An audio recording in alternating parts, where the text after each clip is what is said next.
back to Let's Talk Dog podcast. My name is V and I am one of your co-hosts, and these are the ladies of Let's Talk Dog. Hi, my name is Steph and I run a company called Beta Dog Training. Hey, it's Alexis, the vintage dog trainer. And this is our guest, Amanda. Amanda Anderson of Ring and Run Dog Walkers out of Staten Island, New York. All right. Thanks for having me. I'm excited. All right. So Amanda, thank you for joining us. We are so happy to have you. For our listeners, Norca wasn't able to make it today, and that's all right. She'll be back on another episode. And we've got Steph standing in, and you will probably see a whole lot more of Steph because I tell her to log in and she logs in. I do what I'm told really well. So Amanda, you run Ring and Run Dog Walkers. Tell me about first the company name. Where'd you come up with that? I was a fan of the game as a kid. I think it fits my personality well. Like anyone that follows us knows that all we want to do is laugh and learn. Literally, we try and bring laughs to our social media presence. Like it's truly all we want to do. And Ring and Run was the epitome of wiseassery as far as like games go when I was a kid. So I just kind of kept that. I had that name through a couple different ventures in my life. And then this was the one that it stuck with. So that's it. Sorry, it's not more exciting. That's no, it. That's all right. So tell me about your business. How did you get to where you are and what was your path that you took to get there?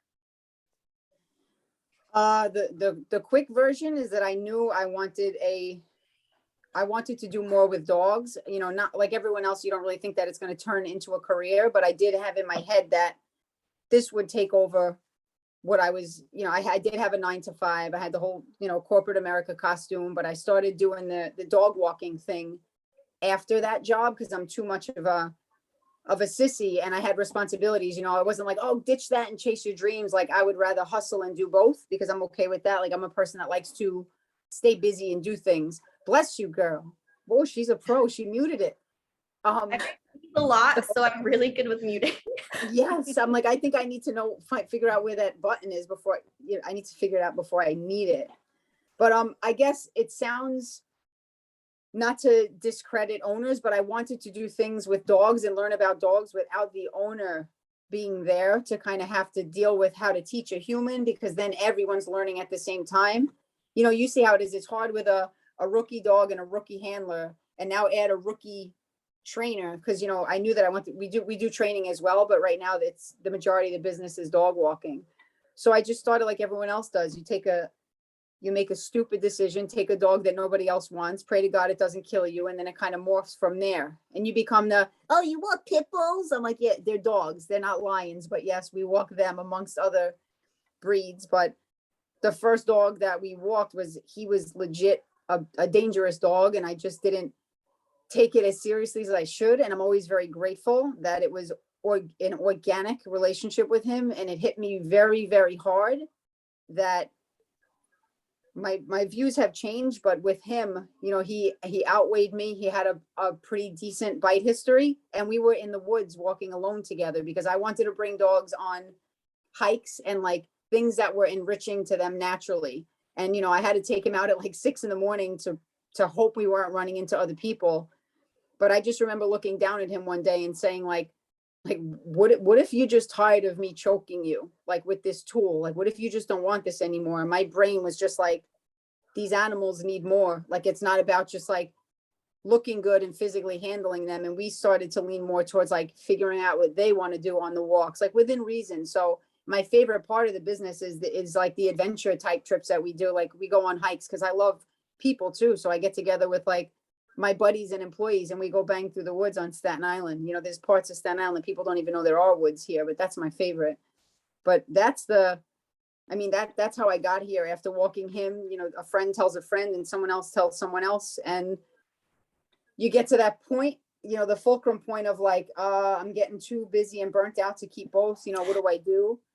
And I mentally tuned out of the other job. And the phones are a beautiful thing because I was running a business and keeping up with social media, like mostly from my phone, like back and forth on the way to work. And it just kind of morphed. You know, I hate to discredit how much it took to get here, but you kind of forget You know what I mean? It's just kind of one day you wake up and you're running a business, you know? The business part is the part I don't like.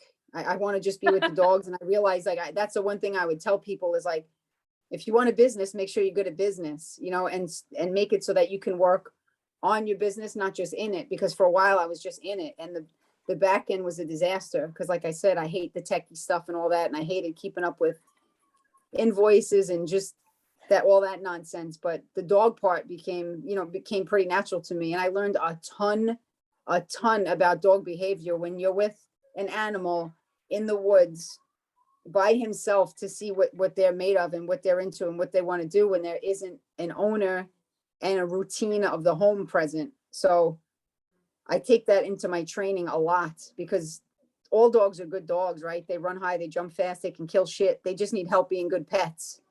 Yeah. So yeah, I say very rarely do you meet like a bad dog, like the ones that people think are bad. I'm like, no, dogs that kill things are good dogs. Like that's what they do. You know, they're just bad pets, you know? Yeah, they're bad decor items, but they're great dogs. Right. But little by little, we started to grow and started to expand into different parts of it. You know, like I said, we started doing training. I was finally brave enough to hire people, you know, because you start thinking, oh no, you know, I can't recreate me. Like, how am I going to do that? I don't want to send people in and they don't trust them. But it gets to the point where like, you can only spread yourself so thin. And it's literally, everyone says there's only so many hours in a day, but that's a literal thing when you're, you know, working at a job that you can only fit so many people into certain time slots. So that was probably the biggest lesson, was to let go of some of that control. And as long as you train your people well, you'll be okay. You know what I mean? So depending on who's asking, we have certain number of employees. If the government's asking, I have 2. If a friend is asking, I have more. But it's been working out.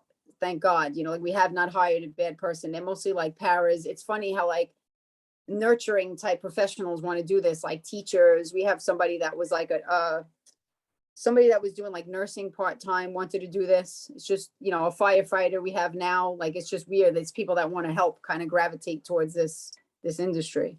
But I'm going sideways down a rabbit hole. So if you have questions, ask me, because I'll just keep going. What year did you start this in? Like, how long have you been around? 14. Oh, nice. Yeah. Nice. You've been doing And this for a little you've bit. been full-time since 2014 in this? Or how long did you do both? Because that's long. 3 years. Nice. Yeah, it was literally getting off a city bus, getting changed in my car, going to walk some dogs, doing it on the weekends. Oh, yeah. And that got rough. I mean, that's good while things are good. Then there was like some life circumstances where I was like literally, you know, out of energy for both jobs, like mentally, physically. But it was good in a sense that it kept me moving and going. But that was gonna end real quick, like with just burning out. But when my 9 to 5 finally came to an end and I was able to do this full time, it was like way easier. I could just focus. And I have like, it's not an act. Like, I definitely have bad days, but I'm genuinely fucking happy walking around with dogs all day. Like, I know there's better ways to make money, and there's a lot of money in training, but shit, all we do is laugh. Like, we laugh all day. Dogs are little characters, and they really keep you honest. You know what I mean? If you can step back, and I see a lot of people that do in the dog industry, and I know you all see it, like complaining, these fucking owners, like, and I want to say, like, you're doing it wrong. If you get an email from someone that wants to pay you money for your skills, and you're like, fuck, this person sending me a message on a Sunday, I got to answer this. Like, you got to figure out a way to be happy when someone sends you that, because it happens. Like, you'll get three messages in a row. Somebody wants training or walk, and you're like, people are bothering me, emailing me, they're asking dumb questions. It's like, no, they want to give you money. Figure out a way to free up your time to answer those questions or get help. But I don't take it for granted, because this is a good gig. And I have to say, like, we don't have one bad client, and it's all word of mouth. Like, we don't have a website up. I don't give out business cards, because I don't want strangers coming through to reach out to us. You know what I mean? Yeah. And that's the way to do it, because the people that are is. going to recommend you are the people that are, I mean, they know you, and they're going to recommend somebody like them, and then you keep the same type of client. Because they know I call them out. Like, I'll call people like, hey, so-and-so just reached out with a doodle. Like, is the person cool, or are they like a psychopath? And they're like, nope, good person. You know, I don't, the dog, I'm not that worried about. I'm worried about walking into a crazy person's home, you know? Yeah. Because that would be terrifying, especially somewhere like New York, where you're where the population density is insane. Yeah.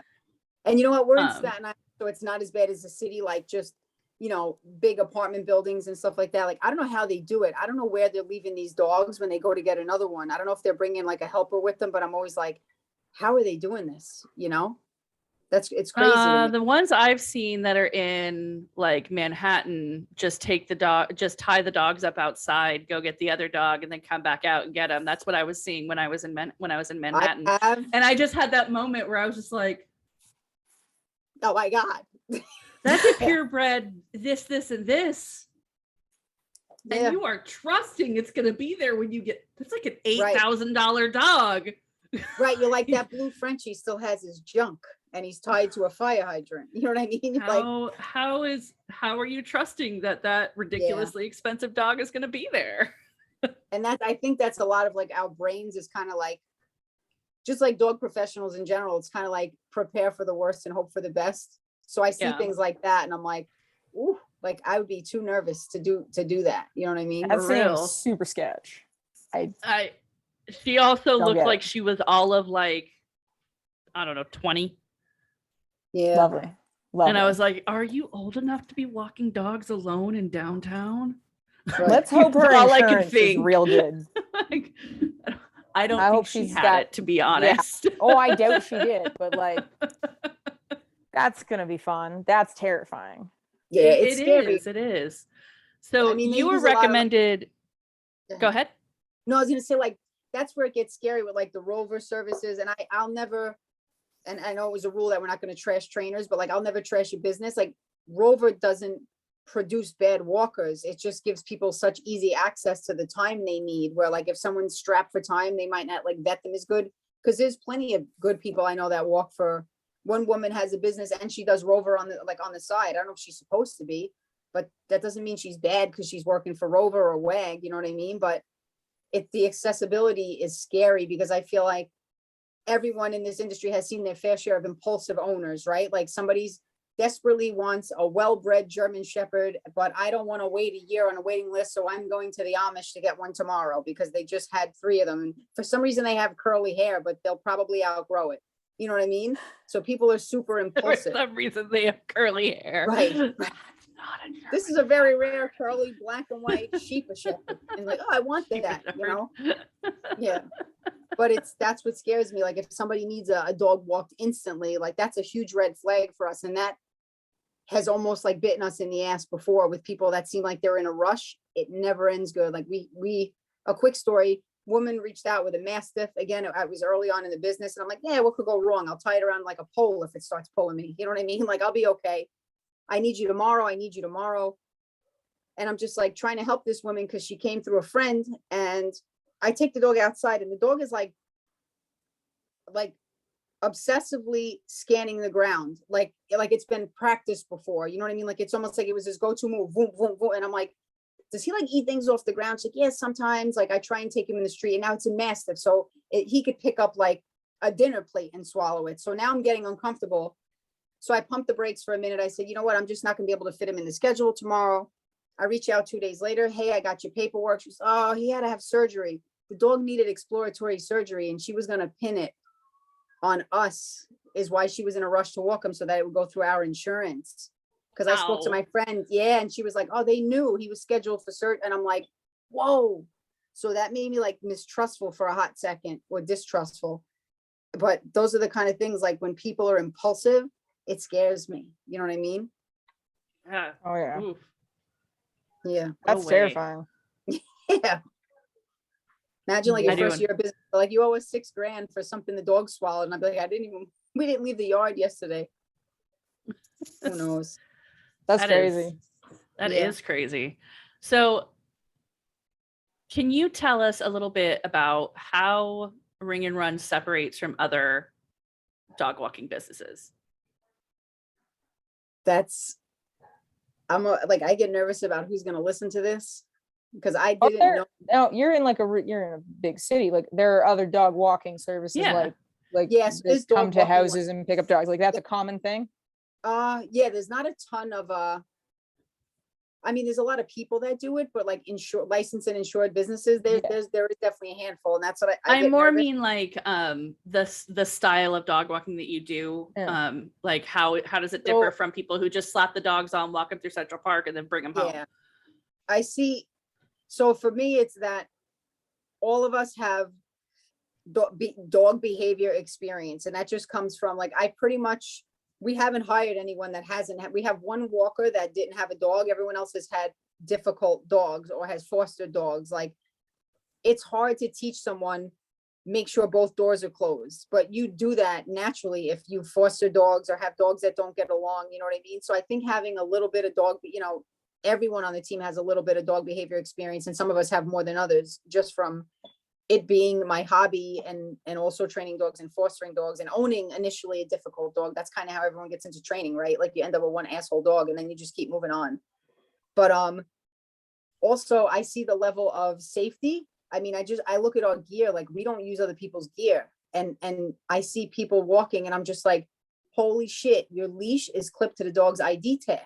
I was out with a girl one time who was helping us because she wanted to learn about dogs. I'm like, just come out and help. I know you can handle a dog. And a Rover walker sent her a picture of her dog. Very reactive dog, was clipped to the dog's like ID tag, like a regular little key ring, like one pull and that dog was gone. So I see things like that. We only use our own gear because I know that it's washed. I know that it's fitted well. I know that it's not going to fall apart. And we back up, and I'll show you guys that because I love it. Even like whether you use prongs, we use martingales, but we back up the leash to the collar so that if the collar falls, the leash is on. If the leash comes off, it's still hooked to a collar. So it looks like a snake, like a snake that goes from the leash to the collar. Love it. Yeah, because I don't know why it happens. For some reason, it hit me. We had one dog that used to yawn and shake, and her collar would come off. So it would be hanging by the thin thing. And I'm like, why is this happening? But when you walk a shit ton of dogs, like, you see all the stupid things that can go wrong, in different dogs. Like, I think maybe one client, we use harnesses because it's like an old pug. And I don't want to put, like, I don't care if he pulls me, like, he's an old boy, like, probably not going to be around much longer. I'm not looking to put something around his neck, but we don't use harnesses. And we kind of make it clear, like, we're going to use our own stuff and we're going to be fair. And if someone has a problem with that, like, we're probably not a good fit.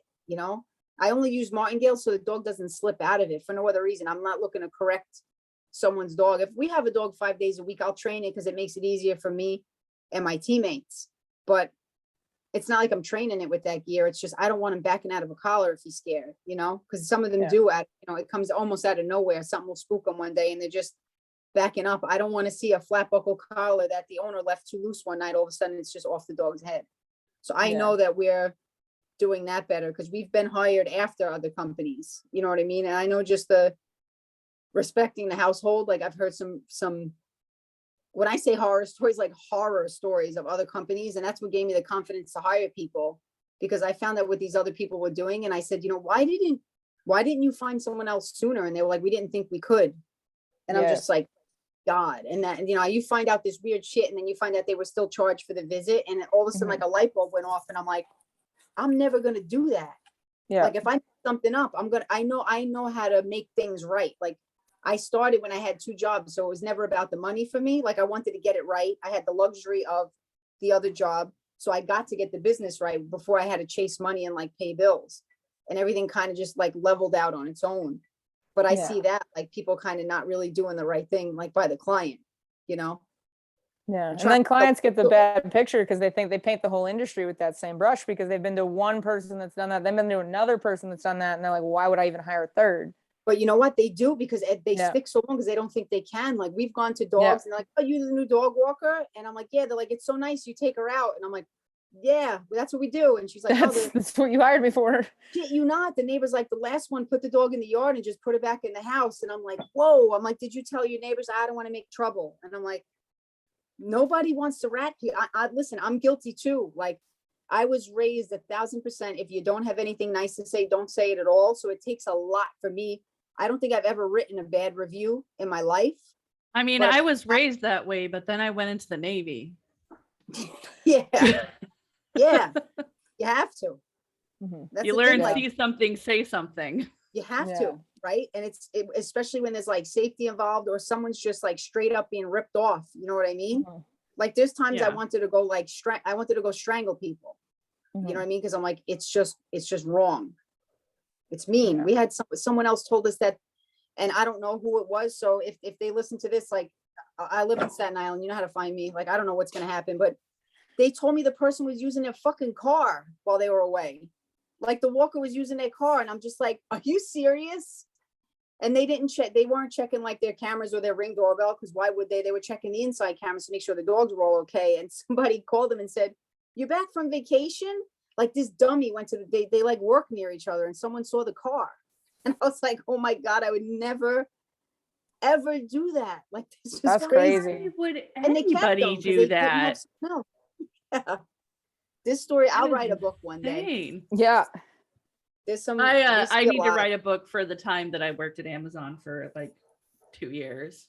Amazon's writing its own book every day on the news. Come on, give us. Can we get an Amazon? I know it's a dog podcast. Can we get a dirty Amazon story out of you right now? Oh, we get a lot of like all of mine are customer related. And so I worked in so like if you're mad at customer service and then they send you to like the next higher up, it's not actually up to like a manager, it's just up to another team that You just change your voice. You're like, no, oh, you yes, just this get is the sent to you manager. get sent to a team that that handles angry, upset clients. And so that is the team that I worked on. And so we would get stuff like I had a customer who You have a good wanted voice. who I have what? A good voice for that. I would have a hard Yeah. time being angry right out of the gate. 20 years of customer service at this point. I still work customer service. I just do it on email now. Right. But we had a client who got a book that he refused to say the title of because it was a sex book. All right. And also a toy and some lube.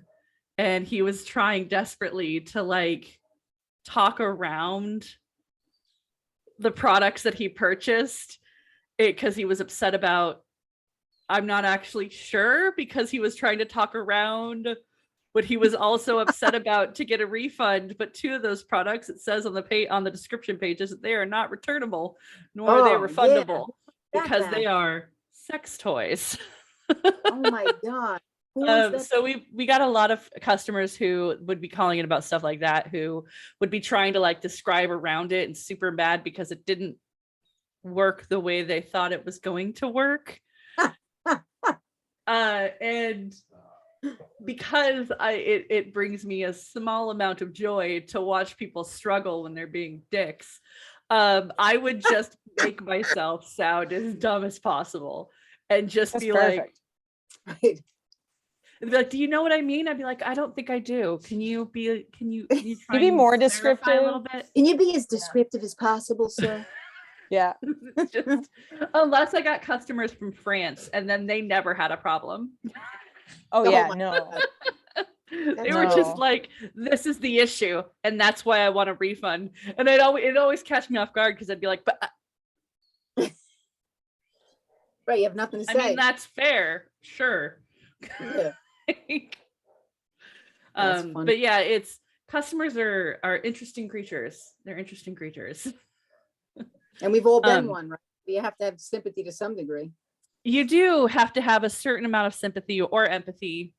And sometimes you don't. Fair. That's Sometimes fair. you don't. Sometimes the answer is just no. Literally that. Fair enough. Yeah.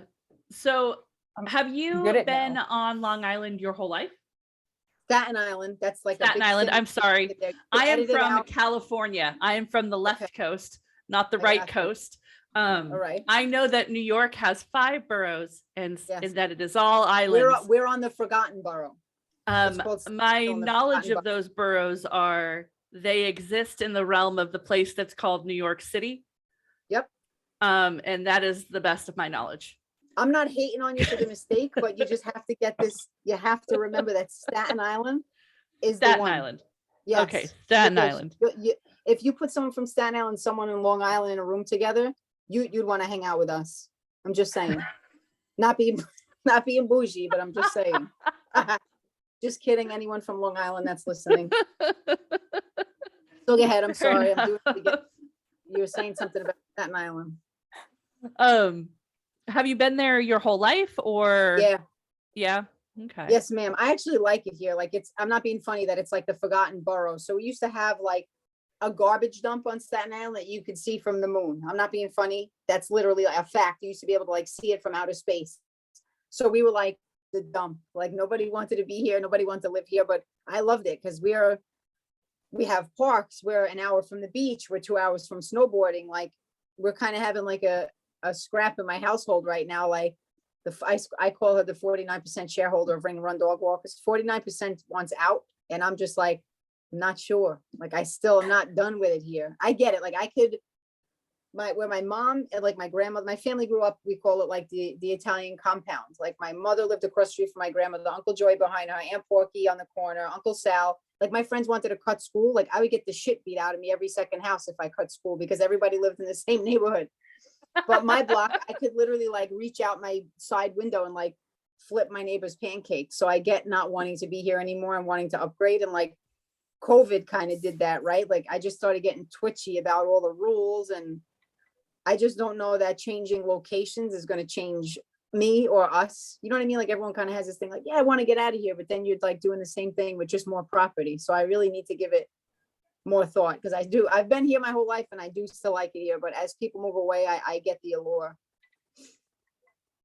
I grew up in That's so close California. to so many people. What'd you say? I grew up in. That's I so grew up in close to so many California. people. That's so Mhm. close. You How okay? long To were be you- fair, Steph, you live in the literal middle of nowhere in like the Yes. tundra.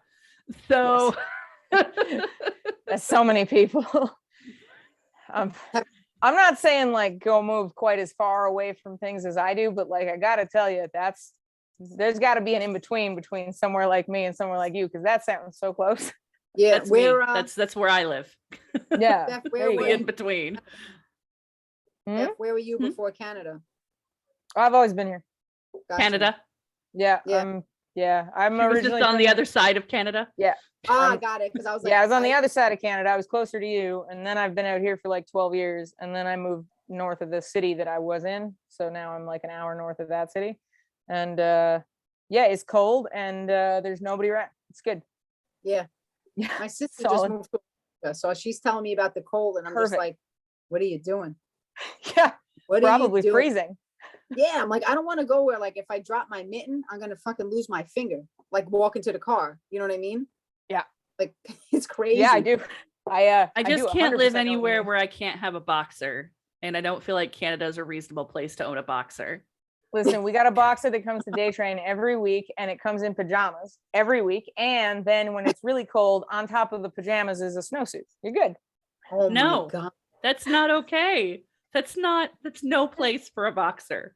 No, This one client just got a new dog, and they went on vacation and they brought a puppy home. And this lady went to Turks and Caicos and brought home like a 4-month-old puppy. And last week it was like minus 22. And this puppy's been here for like 2 weeks, and it went from Turks and Caicos to here.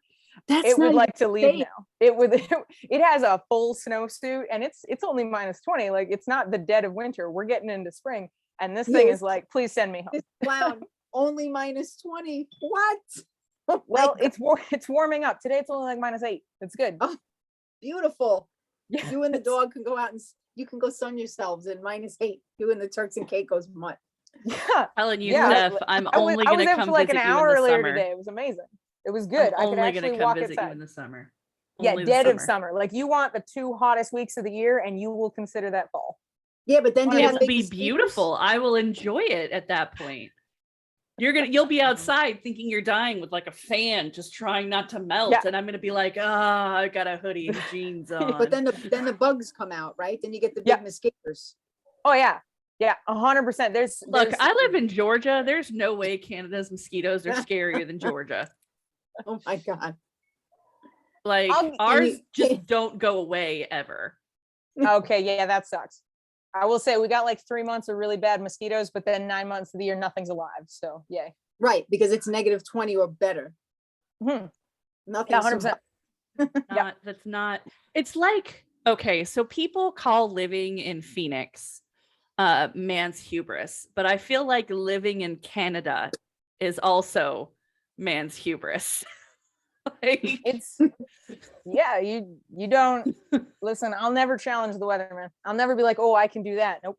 Nope. Sometimes nature just comes out and goes, I'm gonna curb stomp you today. And I'm like, okay, thank you. I'm sorry. It's okay. That I feel like that happens a lot. Like, because I'm such like a hippie, I'm just like, when COVID came out, I'm like, that's what's happening. The earth is shaking us the fuck off like fleas for being so mean. Like, it's just like, "Rah," like time to hit the Yeah. reset button. You know what I mean? Like when the a earth dog gets out of the water and like does that Yes. whole body shake. gotta be nice. You gotta be nice That's to what the the Earth's planet. doing with COVID. Yeah. Just Yeah. shaking you off. Yeah. So you guys Just are does like, it. you speaking of weather, you guys are like all weather, right? Yeah. Four Yeah, seasons yeah, all there. weather, everything, right? Because then not you as guys get more people. The people that use dog walking services where you are they using you guys because they're super, super busy and no matter what, or are they using you because like, oh, it's really hot and I don't want to walk the dog? But we have across the board. Oh yeah. So we have people that like, would prefer not to go out in the cold. Like those will be like our weekend people. Like, can you pick the dog up for a power hour? You know what I mean? Okay. They'd rather do it. And then we have people that are teachers, so they'll be home with the dogs in the summer. We had through COVID, we were mostly like first responders that were like working crazy shifts. You know what I mean? Mhm. But it's across the board, and we don't have it as extreme weather as you do. Like Yeah. it's very rarely gets into the ugly single. Like for us, single digits is like ugly. You know what I mean? Yeah, Like yeah. sunny and 20 is peaceful to me, but once you start dipping into the teens, but like Georgia Below gets so 40 is hot. ugly weather here. Yeah, but you guys get really hot too. Like we don't get 100 Yeah. degrees, maybe a handful of times, Yeah. but not like Georgia, sticky, melting heat. Mm-hmm. Mm-hmm. Yeah. Smells better I here in always the kind of summer. wondered if because I know a lot of people are going to use you kind of guys because like they're super busy. But I wondered if there were people there that are also like, oh, it's just not nice weather, so I'm going to hire somebody. Yep. Well, we don't have any like one-offs like that because our intake process is like you have to fill out a form. It's mildly long by design because I Yes. don't want. Yeah, I have a similar form. It's 4 Yeah. pages. it's not crazy, but you see like, we'll like we ask silly like we'll say, is there anything your dog prefers not to share? Nope. Okay. What does your dog reach for something if they have that they have nothing? If you reach for your dog's toy, what does he do? Growls and runs away. And I'm like, well, that would be not wanting to share. Like you have to ask things 6 different ways to kind of get the truth, Mm-hmm. So Crazy. it's not like somebody they fill out the forms. We have to go there, pick up keys, meet the dog just to make sure Yeah. that like everyone's comfortable. So it's not like someone could say, hey, I need you tomorrow. We wouldn't make the Yeah. time to go over there unless it was like someone that came through someone and there was some type of emergency where we're doing them a favor. But there are people that are home. There's some people that just don't want to walk their dogs, or we walk a group of dogs together. So they see the benefit of like just having their dogs, because like we all know that that's socialization. Some people don't understand that, like having 4 dogs walk together and not goof around, it's like a big fucking deal, Yeah. because they think like, oh, dog's got to go to the dog park. Yeah. But Now, do we you have a guys mixed bag. Some are not. do you guys have and I know with a lot of trainers that we've talked to, and I'm an apprentice, but everybody else who hosts on this podcast are actual trainers. But do you guys see a lot of like the COVID puppy sort of It is bad. deal? Yeah. It's as bad as it gets. The one thing that's like starting to get on my nerves even more than it always did is the loose dogs. And I don't want to be like that.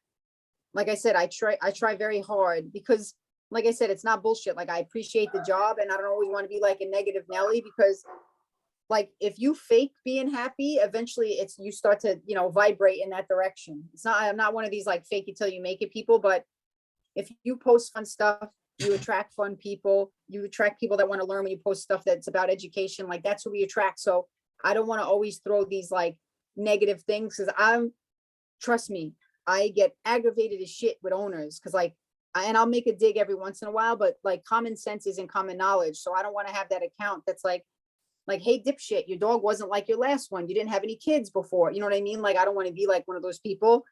But the loose dogs, I don't know if it's from like fucking Disney movies. I don't know what it is that people just get dogs and just bring them to the park and let them loose. It's bizarre.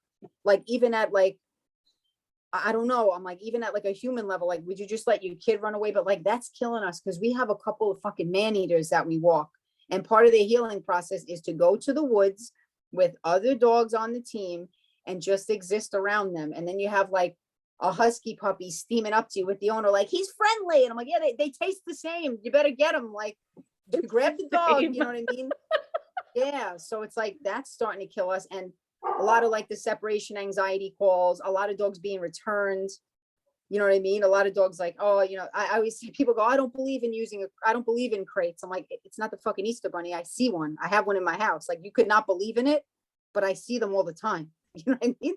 Like, I don't believe in crates. I'm like, they're real. I have a hard time Yeah. when people make statements like, I don't believe in X, Y, and Z, but it's an actual physical object. And I'm like, maybe you should use different words. Right. Right. It's not the tooth fairy. I've seen Yeah. one. Maybe use, I don't agree with the use of. Right. Not, I don't believe or in I it. don't understand. Yeah. This is Just a like crate. I don't have the knowledge to know what this is, Yeah. because been like it exists and it's real and you should learn Yeah. about it. And I try Yeah. to have like a healthy level of patience, but you know what it's like. Like, then you got to have like boundaries. Like, how far down how far do you go answering someone that truly has no idea like where to start? You know what I mean? Like, I see some of these puppies and I'm just like, if I walk in a house and the kids aren't listening, there's a good chance I'm not going to go back. And I'm going to say like, I have someone else for you. You know what I mean? I'll give you some homework. I'll give you a list of awesome toys you should get. I'll give you a plan that you should follow. But I know when I see kids that are not listening, there's a good chance that you're not going to follow through with your dog. Like, you're walking into chaos. There's a good chance it's going to stay that way.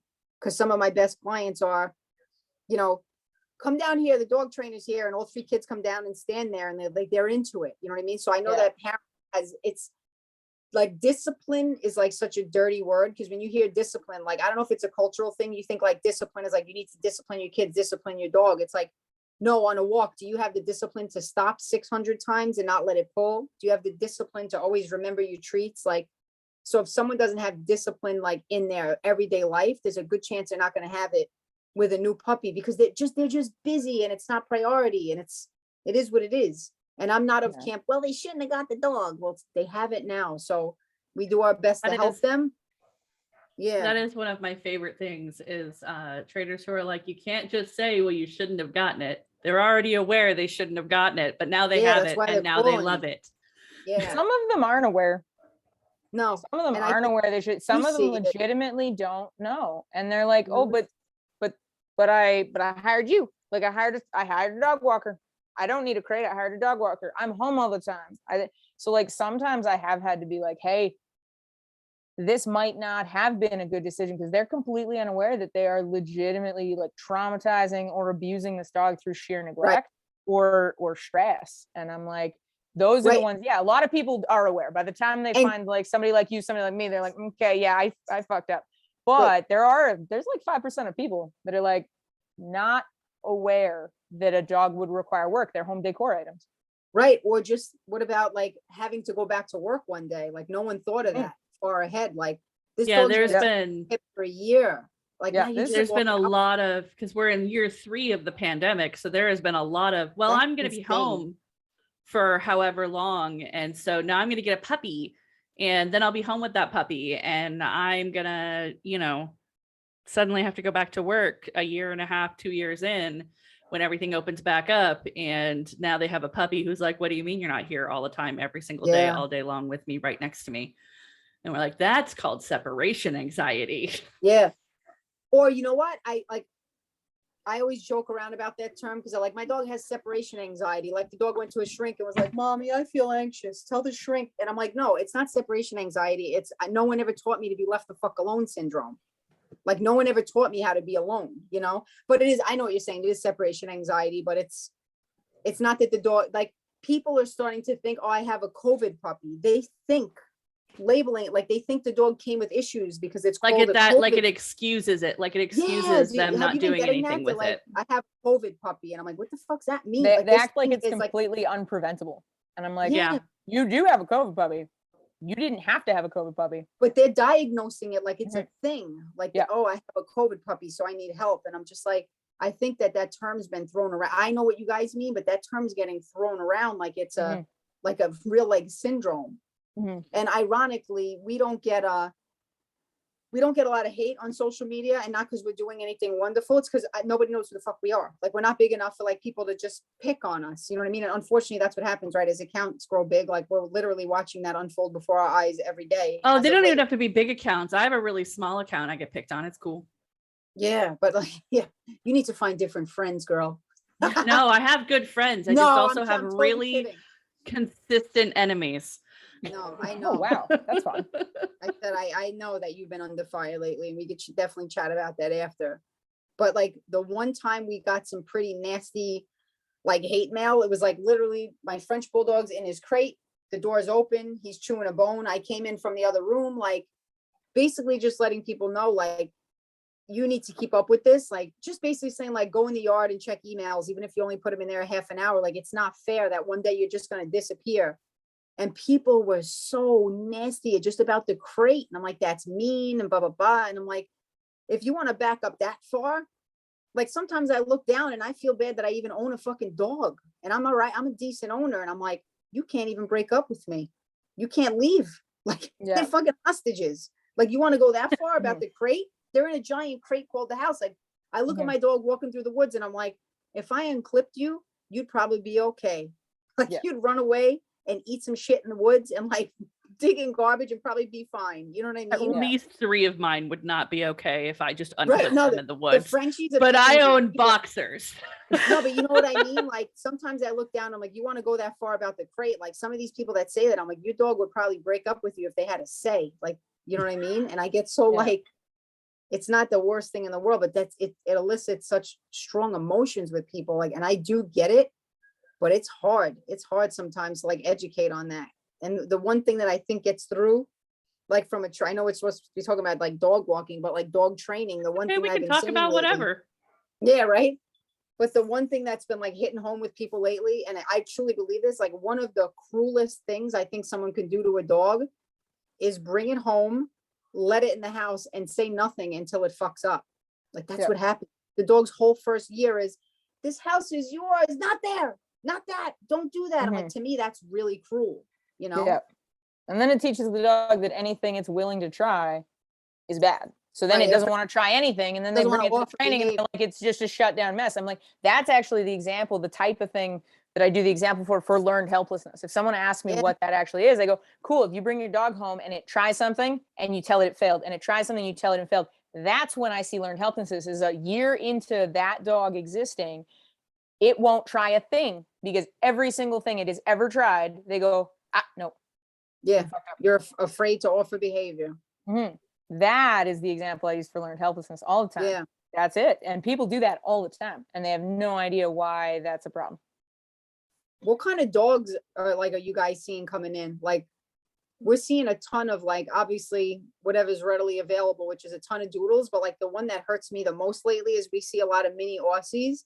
And that breaks my fucking heart because I love my dog. My first dog was like, I was like a fur mom and I love that dog. And she was trained well by accident. Truly, she was a good dog by accident. I was in a band. I was going to parties. She was with me. She was socialized by accident. Once I knew what I was doing, it just felt so much harder with my next dog. She is a dog. I love her, but she doesn't love being pet. Like, she's a good dog and I love her, but she's a dog.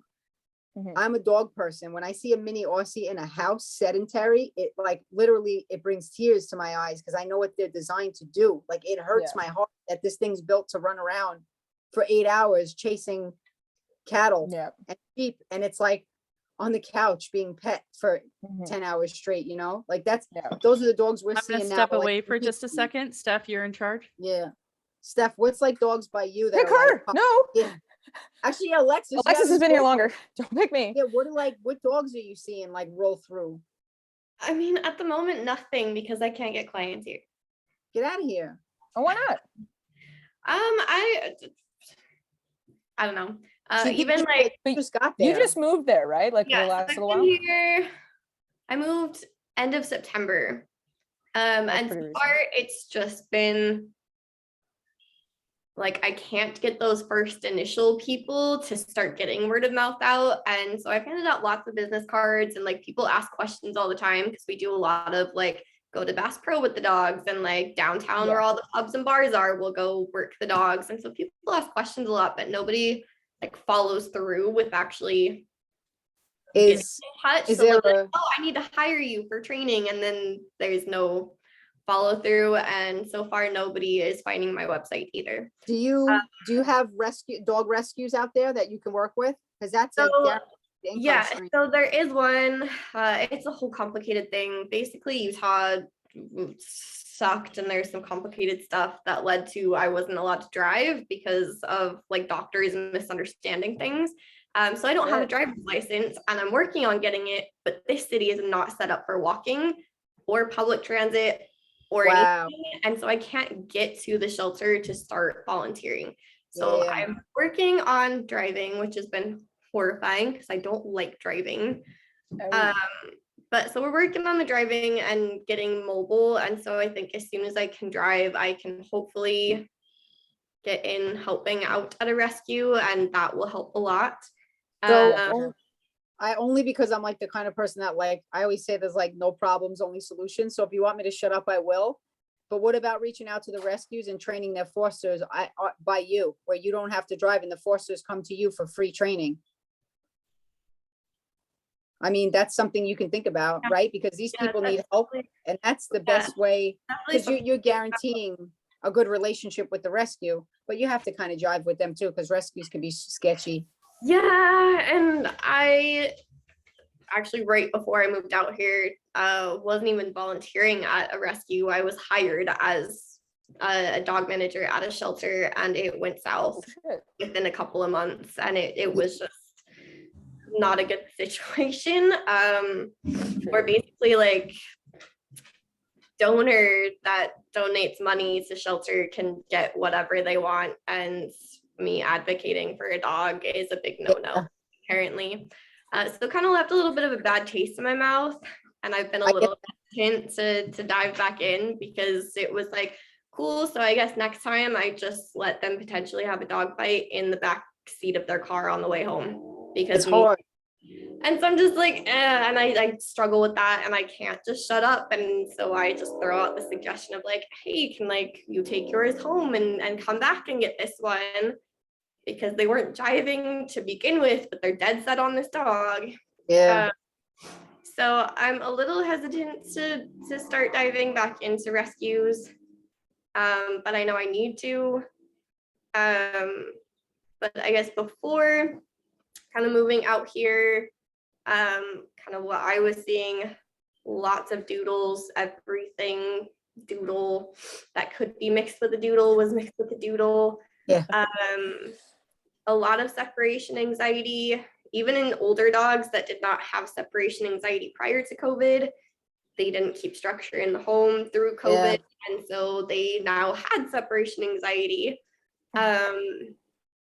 So a lot of that, and then a lot of dog reactivity, which oftentimes was like German Shepherds and bully breed mixes of various types. And I would always just get super excited when somebody would be like, hey, I have a puppy that I want to start off on the right foot. I'm like, yes, let's do it. I'm all about that. Those are probably, I would get so excited about them, but oftentimes it was like anxiety issues and dog reactivity. No. And then yeah, out here it's still just trying to start something. Right. You need one, right? All you need is one or two. Yeah, It'll be I feel like it is. It's you need one or two, and then it takes off. Like I Yep. still have people contact me from where I just moved from. They're like, hey, I heard your name from somebody. I'm like, cool, I'm 20 hours away now. Do you do Zoom sessions at all? Every now and again, if they, especially if it's like a puppy or just a new dog they've brought home that doesn't necessarily have behavior issues and they're just wanting to kind of get started and create some Yeah. structure. I'm pretty comfortable doing that over Zoom because it's pretty easy to walk them through like, this is how to start teaching these things, Yeah. how to crate train and how to start leash walking. But if they're actually having like, well, I have a dog reactive dog, I'm like, cool, let's find you somebody in the area. Yeah. or if you want to pay the money, I'll fly out. But I won't touch behavior stuff over Zoom because I feel like that's just too hands-on, too many like fast responses are needed, and I really need to be able to react quickly to things. Completely agree. Yeah, But- it's Yeah. irresponsible. Yeah.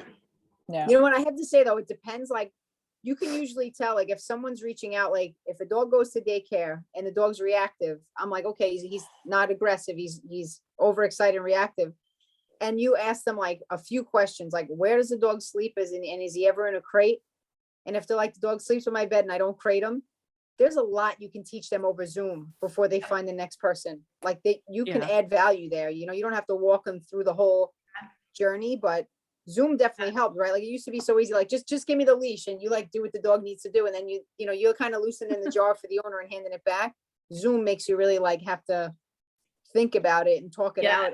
And really just get trying better. to like find the words to try to describe things. And I am very much one of the, like, I will be doing a Zoom session and I like catch myself reaching towards it. Like I can somehow magically like, oh, hey, I'm just gonna use the force to, Just need you to go that way. Yeah. Yeah. no, so I actually have a Zoom client at the moment that I knew her through the yoga community.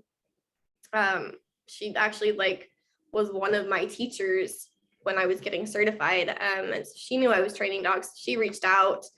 And I mean, just a new dog in the home, very different from their last dog, kind of under socialized. And so she was having like him reacting to other dogs. And so far we haven't actually had to tackle like the reactivity bit much at all. And it's been a lot of like, well, let's start crate training. Let's get some separation from you, because he immediately just clung to her like Velcro, just unsure of himself. And then a lot of it was also just teaching her like, he doesn't need to meet other dogs on the trail. And she had no idea that it wasn't normal to just have two dogs meet. And so Yeah. allowing a lot of like nose to nose meetings on leash. And then he's like, I don't like this, and would react. And so I was like, no, like just tell them, no, we don't do that. Advocate for him. And it's been like night and day difference. And so The we really really haven't even unfortunate part is that most people don't know better about nose to nose Yeah. meetings. Right, I that's mean, why I it's- keep saying common sense isn't common knowledge. And that's why like you try and be patient and advocate and educate. We always say encourage, educate, empower, because people just don't know. Mhm. They don't know what they don't know. My brother was like, I think that we should, because his dog's getting real old, and his dog is unique. And his other dog, which was a dog that my sister adopted and then it got shuffled over to my brother, Ella was her name. She passed away. She just age old. It was her time. And my brother's like, well, isn't Diesel gonna get lonely? And I was like, Diesel didn't even like Ella. No. Diesel will be fine. He prefers the company of particularly only two humans and literally no one else. He would prefer other dogs simply did not exist or die where they stand. Right, he'll be Um, fine. He'll be just fine. He does Yeah. not need a friend. He needs training. Yeah, That. And I think even like Sen would probably prefer Ramses to not be here. Like, yeah. We foster a lot of dogs. My pit bull, 2 years later, she thinks every time the Frenchie leaves, maybe he's getting adopted. We're like, no, Bella, he's staying. She's just like, he's back Damn again. it. Yeah. Yeah. Sky, my husky would prefer, I mean, she would be perfectly fine as an only dog. My bully would be perfectly fine as an only dog. But then I also have boxers, and they Punch the do shit out of not each other. For 8 hours a like day. to be only dogs. Although 11 might be fine as an only dog as long as nobody ever came near him other than me. Oh, fun. Oh, that's good. That's the one that was the one I just had in my lap, whose ears were Yeah. the white one with the one patch on his eye. That's 11. He's my reactive boxer. Seems lovely. Alexis is met 11. Yeah. Steph Yes. will when I get a passport and go to Canada. 11 Yeah. loves Alexis. Yeah. My oldest male would be totally happy to be by himself. He'd love it. But none of my other dogs have ever lived as solo dogs. So they're all I went home for 4 days with my 9-month-old puppy. And he literally by day 2 was like, I do not enjoy being your sole focus. Right. I would like to go back to the zoo because I was like, hi, I'm used to having a lot to focus on. And now there's only you. And he was like, oh, wow. Yeah. he was This is like, a lot. Steph, you're a lot. Yes. My 9-month-old Malinois was like, you need to calm down, bro. And I was like, okay, take a nap and drink a Monster because I'm ready. And he was like, okay, I'm not. So he's I think he enjoys being part of the group. Yeah. Yeah, no, we just they do really well together, and they both do really well solo unless you start as a group and then split up, and then there's like, oh wait, where are you going? When it just comes to like chilling, Sen just is constantly annoyed with him and just looks at me like he's touching me, fix it. Oh my Or like God. he'll sit next to her and she just looks at me annoyed and looks at him and then moves. She's like, no, we're Yeah, not. we like always learn the noises of when it really means stop, because it's like a pit bull and a French bulldog. They're like, two idiots. Oh, but that's we some got- noises. That's pterodactyl. Like grizzly noises. bears Yeah. juggling chainsaws when they play. Yeah, No, like the foxes are pit like will that just- too.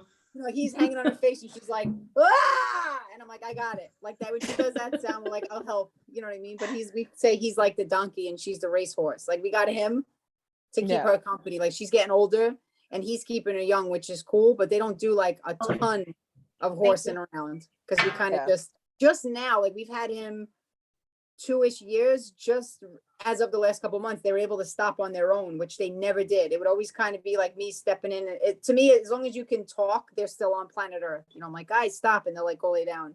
But now they're just starting to cruise control and stop on their own, and I'm like, whoa. But that's like, just this is nice. Yeah, that's like shaping over time. That's like not really actively trying to teach them anything. It's just kind of keeping them as calm as I can when I see it lifting. So that's how long that takes. Like when you're just shaping it naturally. It sounds like a great time to add a puppy so that just goes right back up. Right there. It goes We right fully- out we the have window. rotating- Perfect time to ruin that. Yeah, Add a puppy. rotating fosters, but we never have them in the mix. Like 3 dogs, Yeah. like I'm not talented enough. I have or 5 patience. because I am a lunatic. Yeah, we'll walk Um, them I together, am- but I don't want them loose. I am a crazy person. But also my 2 girls who are 3 and 5, my bully and my husky mix, are usually separated from my boys who are a little like 14 months, 2.5 and 2.5. Yes, Annoying. they are not from the same litter, but they are the same age. Yeah. And the annoying. But they're all super annoying, and the girls are just like, I'm gonna kill them. Because like my bully, she turned 5 last year, and so she's just at that point where she's finally, like, she's a bully, so she's never really gonna settle, but she's like finally settling into being an adult dog. I Yeah. feel that. And my husky is 3, so she's just getting into like, I'm a grown up, I am an adult now. And my boys are idiot toddlers with teeth and claws and not a thought between them. Yeah. They share a brain cell. They do, all 3 of them share a brain cell, but they are 50, Perfect. 60, and 80 pounds. Love that. My And God. the girls are 45 and 50. Dear So God. she's like, Yeah. nope, we'll just keep them separated. Yeah. I was never an old dog person until mine started getting old. I was like, Yeah. it's nice. Like It's so nice. at least like she's 12 that we know of. But like the Frenchie, like he's a genetic deformity, right? Like at his best, he can't keep up with her at her worst if she's, ready to play. But it's funny, like seeing her get gray. I'm just like, oh my God, like I have an old dog now. I What said, made "They you would think Yeah. Frenchie? Yeah, What made you how think old Frenchie? What'd you say? What made you think Frenchie? What made me get one? Yeah. We always, I kind of always liked the breed. And the 49% shareholder was like, let's get a Frenchie, but only if we can rescue one. So I'm like, sure, because I figured everyone that comes into rescue. You'll find one. Hey, No, I figured we never would. Oh. That's why. Oh I no. waited. Because honestly, the ones that come into rescue here they're in rough shape, like big time bite, very, very reactive. And like one of my friends who's a vet tech, she's like, Frenchie bites are the worst because you get the whole mouth. You're getting like molars to front Yeah. teeth. Their mouths are There's so two, compact. Yeah, so I'm like, yeah, we could rescue a Frenchie. And a few people like called, and like one lady was like, this poor dog, they actually brought it to the vet to be euthanized, and the vet refused to do it. They're like, you've not tried training yet. And I was like, well, what's the deal with this dog? You know, like, I don't have little kids here. Like, there's things I could deal with. You know, I just can't deal with like dog aggression. Like the pit bull has the limits, and I know what I own. You know what I mean? Like, she's not a saint. But they were like, yeah, well, we don't know really what he's into. Like, he attacks my husband, so we keep him tied to the radiator. I'm like, wow, I was looking for one like that. Like, that was right. I was like, yeah, I'm gonna take a pass. But then we got a call about him. He came from like the quick version. A rescue reached out. This person wants to get rid of the dog. They have 7 kids. So I guess when you have 6 kids, it's manageable. When the 7th one gets shit out, the puppy's too much. So they got to get rid of the dog. You know what I That's the mean? magic Got number. rid of one of the kids. Right? But they were I actually would like, have. I can't even judge because she gave him away twice, and he kept coming back because she saw him on Facebook, like laying in someone's backyard in the heat, like panting. And she's like, you don't know how to take care of him. So she cared. She kept taking him back. But we went to pick him up, and I was like, I'll just foster him. And I said, he's going to like be so hideous, like all banged up. This house was weird. He came out, and I was like, ooh, you handsome. You know, he jumped right in the car. And we call them like, and not necessarily that they're from the hood, but like when we say hood dogs, we mean dogs that like grow up in chaos. So 6 kids, there's a good chance that he's had like his ears pulled, toys shoved up his ass. He's been picked up upside down. You know what I mean? So nothing gets to this guy. Like, again, a dog trained environmentally sound by accident. He just needs to manners. You know, like any dogs we see come out of those like chaotic situations, like radios don't bother them. Crowds don't bother them. Black people, white people, men with hats, UPS guy, like nothing gets to them because they're just they grew up in it. You know what I mean? So It was our German Shepherd and Labradors when I was a kid. Yeah. And they're just like, labs are like walking keg parties. You know what I mean? They're just like, yeah, all they want to do is have fun. But like, that's how we ended up with him. We fostered him, and him and the pit got along right out of the gate, which is rare. Nice. Yeah, there was That's like awesome. usually we're walking them for a week together before they like really loose. They just kind of saddled up, and I'm like, we could do it, like starting with decent chemistry. We could. No. Bad, we're not going to try. I'm like, why am I going to do this? Yeah. Like, 4 doesn't fit. Yeah, so we kept him. My youngest boxer, who's the one he's the one in decompression right now, was a foster fail. I had him 2 days. I'd like to call that an adoption success, to keep with the positivity. And he is We got like, I struggle with him more than I do the rest of my dogs, and it's not for any reason that you would think. It's actually because he's normal. And I have Dopey the Wonder Dog freaking down in front of me, who is, there's nothing wrong with him. There's literally, his worst manners is that he's a counter surfer. But he's, I'm pretty sure, actually mentally impaired from having parvo at 6 weeks.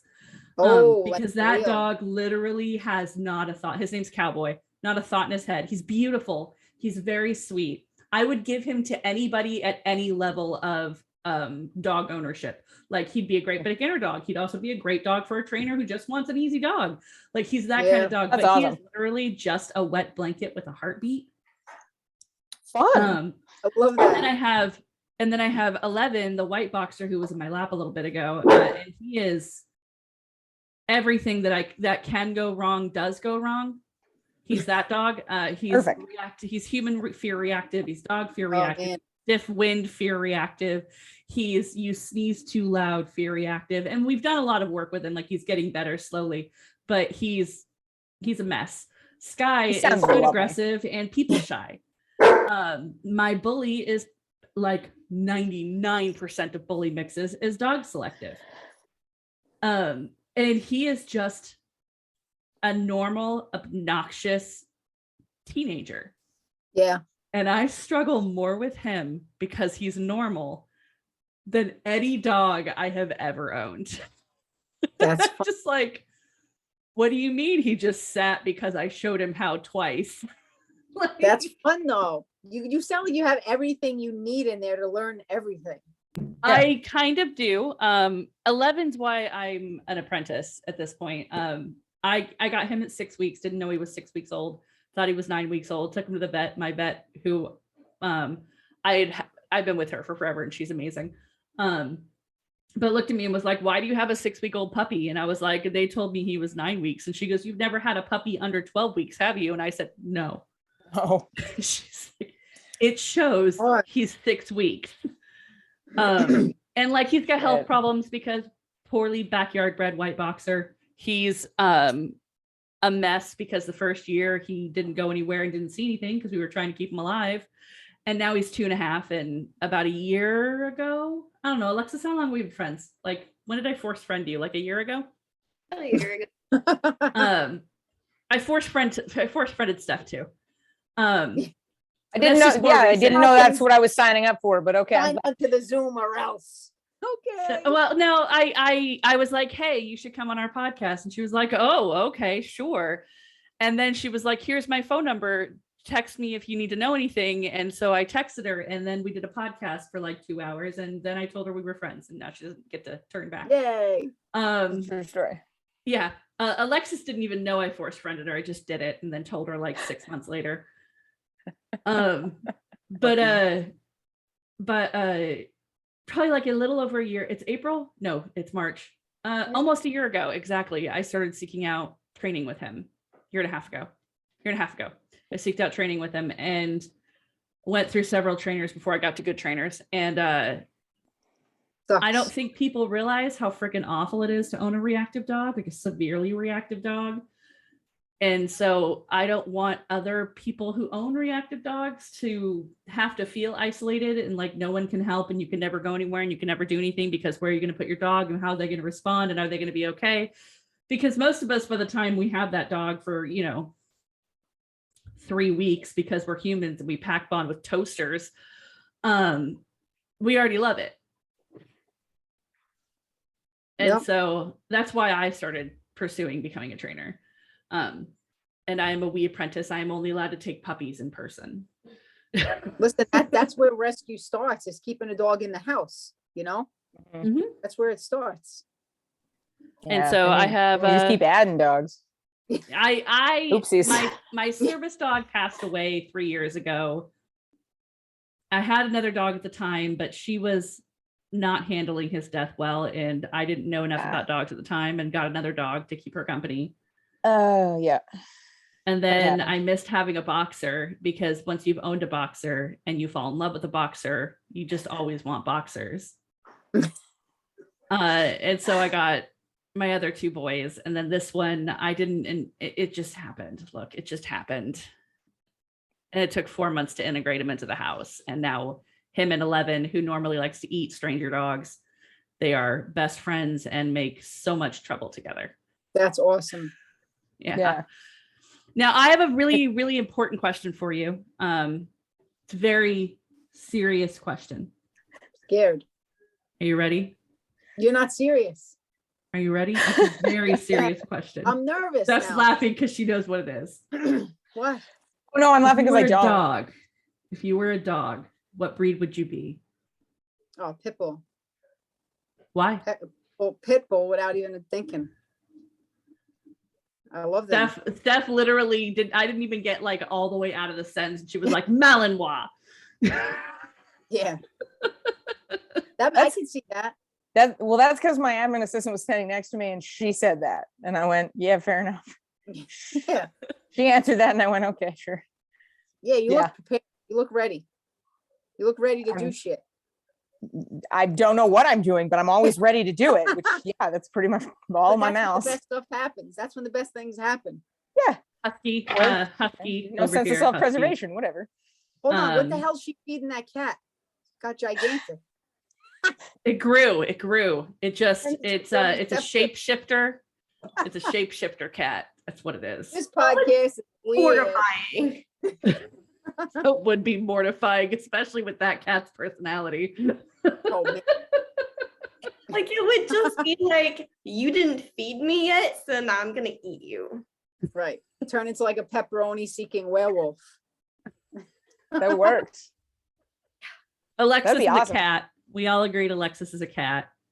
Norca is a Jack Russell. I'm a husky. All right. Mostly because I would prefer Yeah. to be by myself. I have an annoyingly severe work ethic where I like to overwork myself until I can't anymore. And I'm loud as fuck. I just don't quite understand why I'm a cat and there's not a dog breed that fits me. I Shibas just are, met you? Shibas are basically cats. I literally just Yeah, saw you could go be a like Shiba this. Inu. I saw you go like this to your water before you drank it, like you were gonna knock it onto the floor. So you're definitely a cat.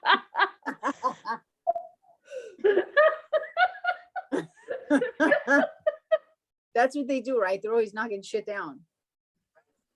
This one Yeah. tells me wherever she is. I don't actually know where is the cat? Taro, She's come. gonna drop from the ceiling. Just onto her open the back. fridge. She'll come running. You want to know where I am? She just drops onto her. My cat, spring, summer, and fall, is infamous for breaking into client cars. So it breaks into my staff cars and it breaks into my client cars. So if you leave your window open more than 6 inches, my cat will break in. And that's fine. Normally it just likes to be in your car. But about like not 50% of the time, less than that, but a decent amount of the time, it will also then put dead stuff in your car. So we Oh, have shit. a legit, yeah, we have a Nice. legit rule for clients that like when you come here, you have to have your windows up, first off, because most of the dogs here are insane. But second off, because my cat is going to break into your car and leave something dead in it. But at least it's polite. It's the rent it pays for hanging out in the car. Honestly, yeah. It's just Brings when it leaves gifts. something in the car that isn't quite dead, and then you got to try and find it in somebody's car, and that doesn't work out super well. Oh my god. People don't like that. What did the cat bring? Like mice or like moles? What do you have there? Voles? Oh, my cat will kill anything. My cat mostly kills like mice and voles, but my cat has like dragged home rabbits. It kills birds. It kills squirrels. Whoa. It kills. Oh yeah, my Rabbits cat like big. it was free for a reason. I bit a kid, and we really respected that. And then it was here, and like the building that my shop is in hadn't really been used for a couple of years before we bought the property. So there was a huge mouse problem, and it did not like people, dogs. It doesn't like other cats. It hates everything. So spring, summer, fall, when it goes outside, yeah, it just like goes and kills stuff indiscriminately. And I'm like, okay, yeah, That works. it will come out. We'll be Indiscriminate doing club in the front field, club with like 10, 15 very not happy, large, pointy-eared dogs, and it'll just stroll up to the field and it'll sit, and then it'll kind of break, like it'll walk through the fencing, and it'll sit and it'll just watch like full ass shepherds Malinois go nuts, and it'll just sit there and be like, I'll fight you. I'm like, you were gonna love me. Cat just sits there like fuck around and find out. Yeah, she fought Mac.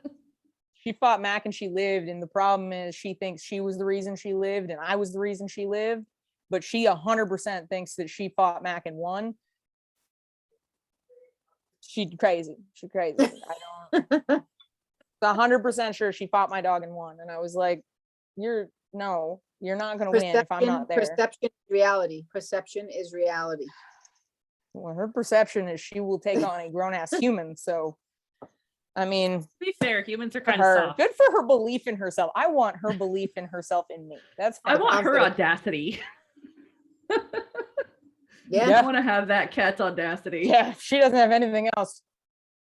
Yeah, she's got That's a audacity great and like name. 7 toes of foot. She's good. That's a great name for an animal. Or the audacity. The audacity. I'm going to walk the audacity. Oh, That's a somebody needs a dog with that. Yeah, I'm like, sometimes we get to name four- Maybe in like 6 years when I get my Cane Corso, I'll just name it Audacity. that you're gonna add that to the mix now too. Oh, that's gonna be my next service dog. Is gonna be a Cane I love Corso it. because I'm gonna need it for mobility. They're beautiful. And I want something that I'm not gonna feel like I'm gonna squish if I fall. Because I am not a small human, and even if I was not a chunky human, I am still a 5'8", 19-inch shoulder human. So Corsos and I've- Dogos are my faves. They're beautiful. Like big dogs like that. Corsos. I don't think anything gets sexier than a fit black Corso. And Dogos too. I love them. I want. Do you have nicely bred doggos where you are? Like are there a bunch of people with nice doggos? Nice, yes, but bred well, no. I find unless the breed in general, they're I bred just don't well. have- They're not usually that nice. no, like they're friendly, but they're nerve bags. Yeah. So you know what I Yeah, mean? I Like, got one with a nice personality, but God, she's horribly bred.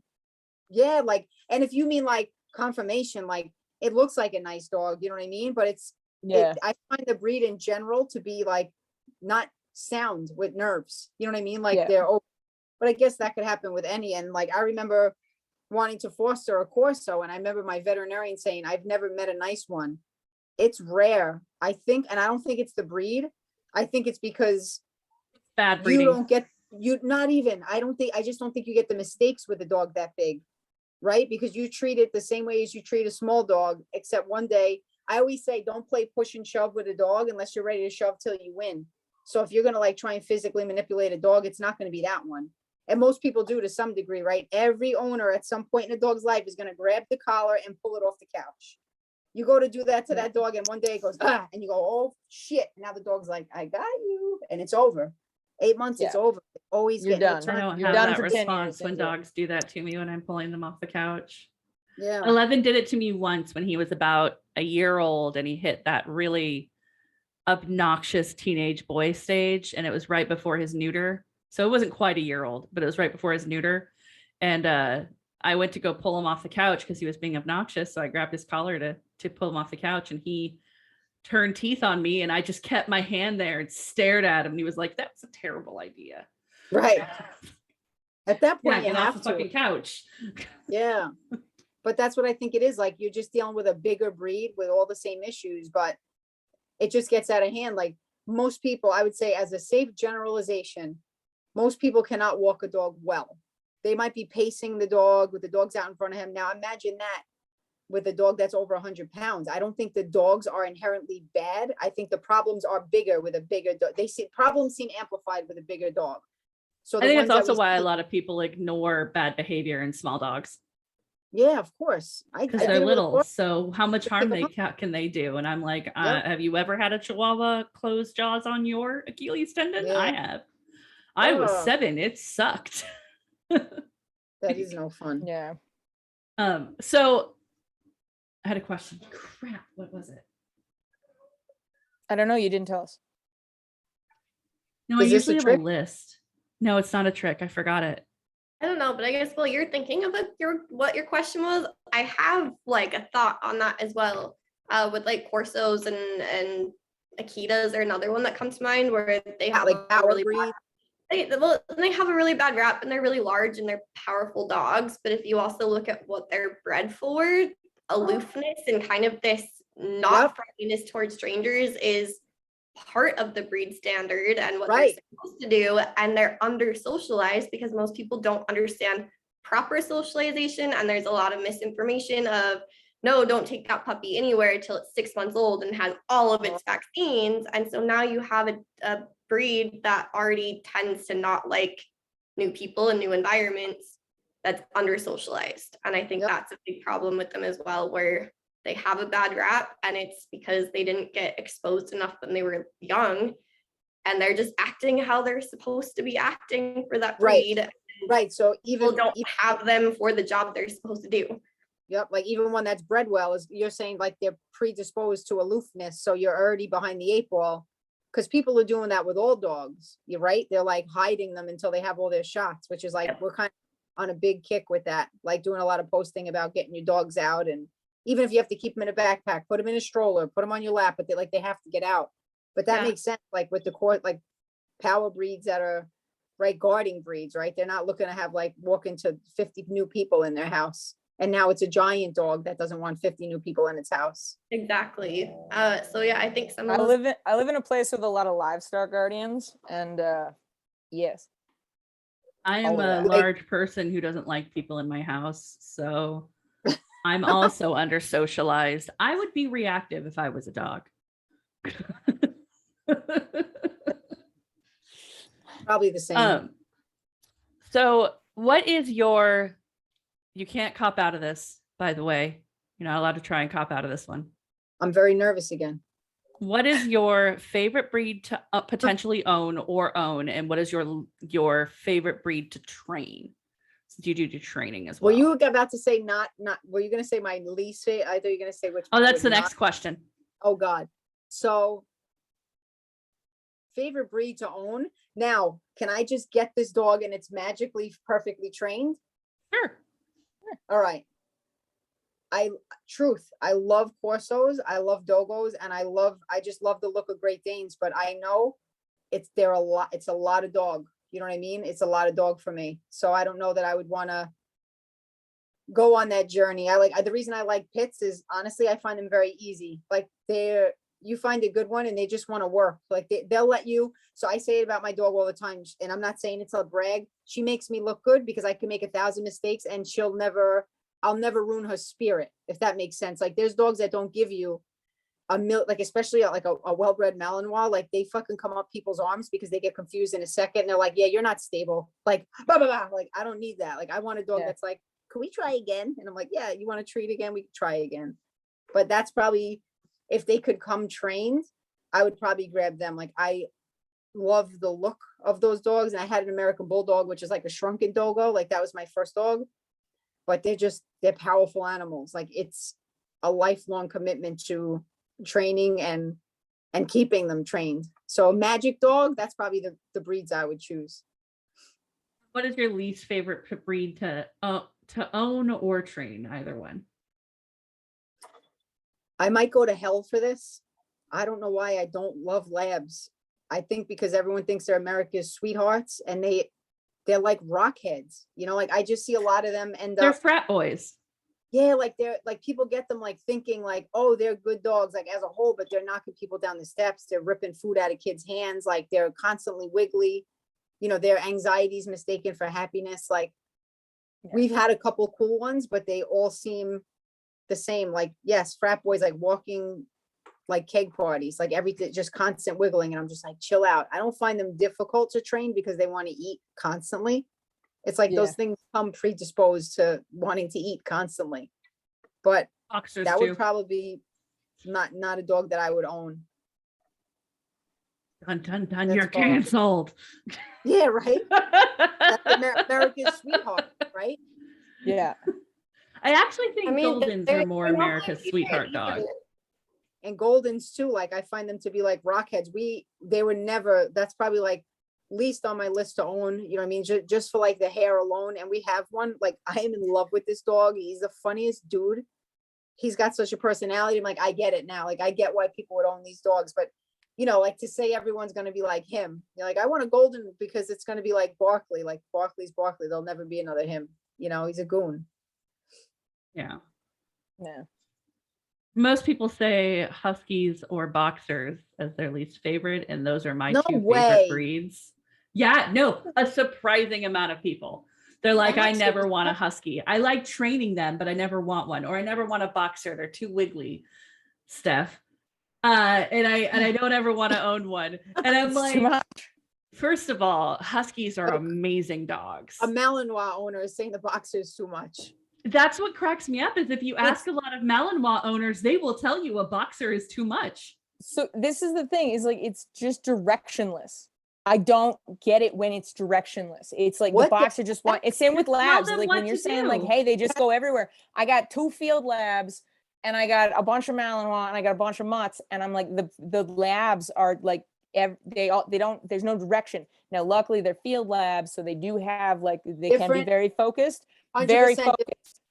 But when they're being field labs, great dogs. When they're being dogs, I'm like, oh, where are you going? What do you even think you're doing? Malinois, very focused. There's not a minute in that dog's life where he is not focused on something. It might be destructive or violent as fuck, but it's focused on something. Give me a Weimaraner, a GSP, a Boxer, all these things that are just like, their energy is where. What are you doing with this? You don't even know. They're hunting dogs. You notice everything you just named is a hunting dog. Yeah, I don't. Yeah, I train them, but I don't own them. Like I have a Weimaraner that was with me for a long time, like off and on for training, and I'm like, I love the dog dearly. I helped raise him. He's great. I would never live with him full time. Like, no, there's lots of hunting dogs around here, and I'm like, when they're working, great. Anything else, My What are you boxer doing is with your right body? here. He's right here. He's asleep. My What happens Malinois to- is asleep. That dog's not asleep. That dog's on a charger. Charging. That. Yeah, That. he's charging up. He's settling into finally being an adult dog because he's going on 2.5. And so like he's finally come out of like the puppy stage. He doesn't even have like puppy boxer face anymore. Now he has adult old man boxer face. The I owe you What the- money, please don't talk about it boxer face. Yeah. And he's starting to settle now that he's getting a little bit older. And I know he's not really gonna settle till he's like 5, but he's starting to settle and it's really nice. It's Yeah. really nice. My 1-year-old, I love him, but I don't like him right now. And I'm not going to like him again until he's 2. Yeah. I got 2 teenagers. I do not. This was such a bad plan. I'll like them in a year, maybe. Maybe. No.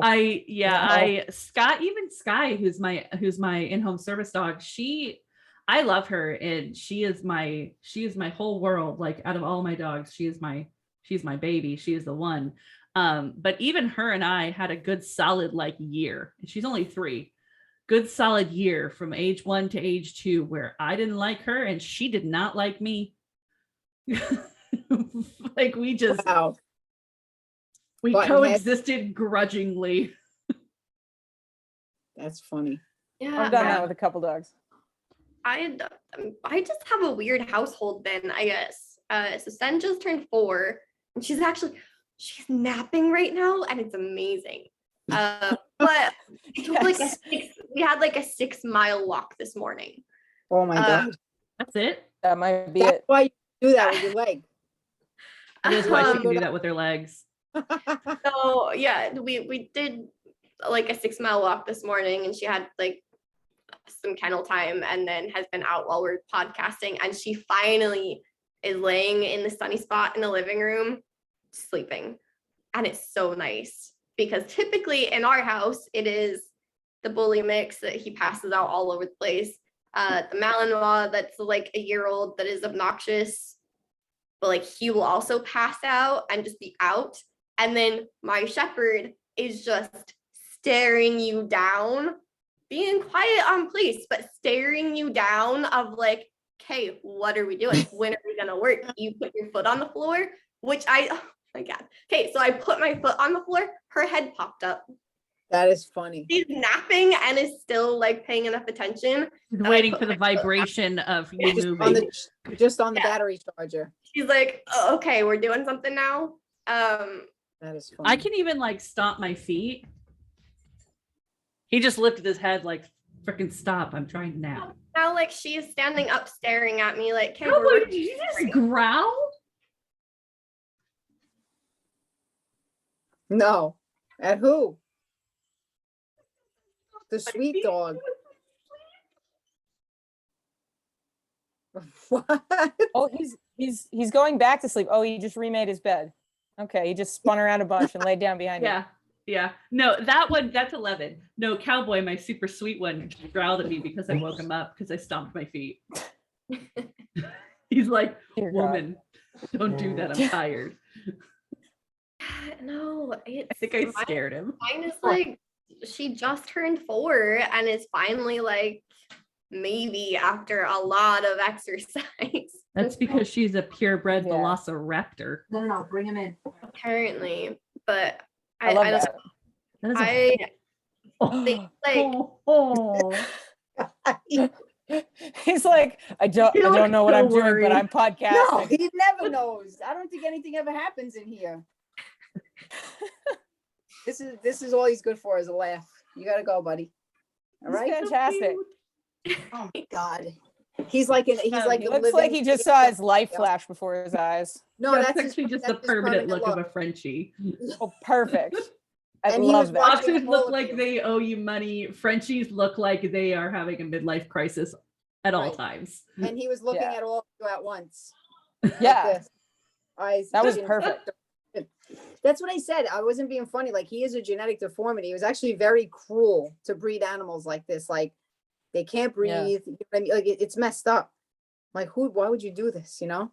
Everybody He's keeps lumping worst, yeah. boxers in with Frenchies and bulldogs, and I'm like, but boxers can breathe. Right. Yeah. Like They're actually they can always run like, huffing. and breathe. That's all they do is Yeah. like huff all the time. They like have a full conversation, walk sibling boxers, and all they're doing is huffing all the time. Oh Like yeah, this it basically big- sounds like you live with like a Hey, man. Wookiee. Living with a Yeah. boxer is like Yeah. living with a really verbal Wookiee. Yeah. Yeah. It's ASMR. English bulldogs and French bulldogs, yeah, it bothers me because they want to do stuff and they're like a year and a half and they're here to do stuff and they're just Yeah. like they can't, and it Yeah. just that just bothers me. This guy goes in the refrigerator with the snowboards and like for the 2 months in the summer. You know what I mean? Like he gets put away. Like I put take him out away. super early. Snowboard. No, for real. Like and Yeah. the vet said Hey, he's not hey, one can of you the grab worst me a pregnant- popsicle and let the Frenchie out? Yeah, let him out. Yeah, But there's a Frenchie that boards here off and on, and in the summer when it got hot, like Scary. I boarded this dog in my house in front of an air conditioner that we set up for the dog, and I was Yeah. like, "Listen, stay in here, man. That's it." You don't even need Oh, air well, look, conditioner where you live. what'd you say? Why do you? I don't Steph, bel- why do I you don't even believe have that an air either. conditioner?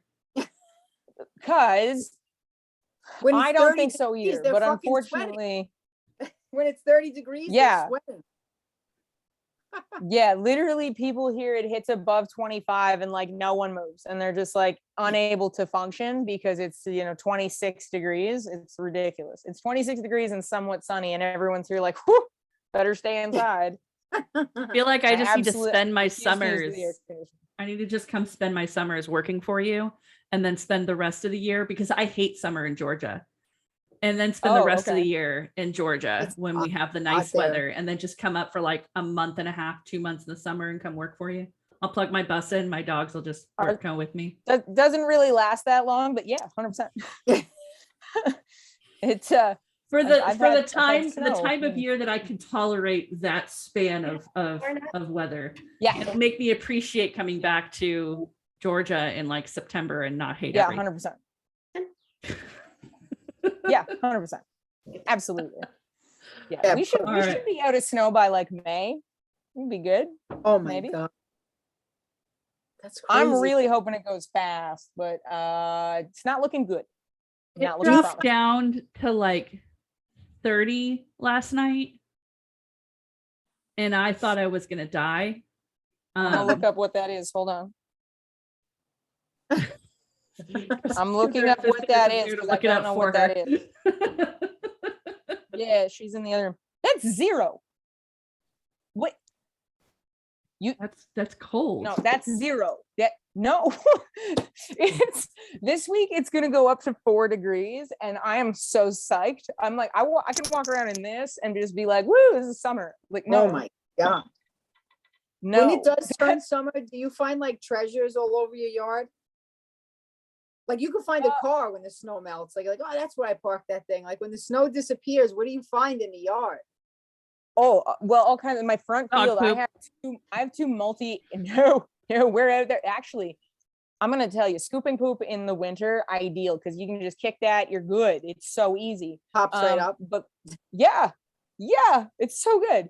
But the front field, because we have 2 multi-acre exercise yards that are out front, and one of them has like a miniature A-frame in it, and a couple little obstacles, and a spool, and really tall cones.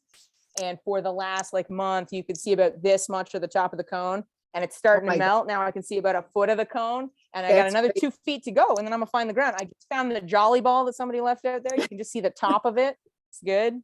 Oh my yeah. god. So what does she find when the snow melts? Her yard. Right. Yeah. Good answer. It's gonna be great. Entire It's yard. gonna be good. It's gonna be super good. Yeah. We're getting all our obstacles back. Oh my god. Yeah. It's super fun. It's an adventure. That is yeah. awful. I My have sister lives in Utah and she feels when you're like done that. recording, I have Canada questions, but we don't have to do it on here. Yeah, Well, we I got all should- we I got should- all the Canada answers. all right. She's trying to Phone's wrap up. vibrating. Oh, where'd you go? We should wrap up. Do you have any questions for us, Amanda, that are pre-Canada questions? No, I do not. Thank you for having me. This was fun. We did a This little was dogs fun. like a lot of laughs. That's my Yeah. speed. Well, thank you very much for coming on our podcast. For our listeners, we will put Amanda's Instagram handle down below. Do you have TikTok too or no? Yeah, but we don't. I just use it for editing reasons. I heard it's vicious on there. I don't need that. In my life. It is. Yeah. All right. So we'll put your TikTok handle or your Instagram handle below so that people can find and watch your Or- fabulous stories, which I love because it always entertains me. Yay. And thank you so much for coming on. And that's all I got. Yeah, That's a wrap. that's a wrap. See you next time. There you go. Pretend goodbye, gals.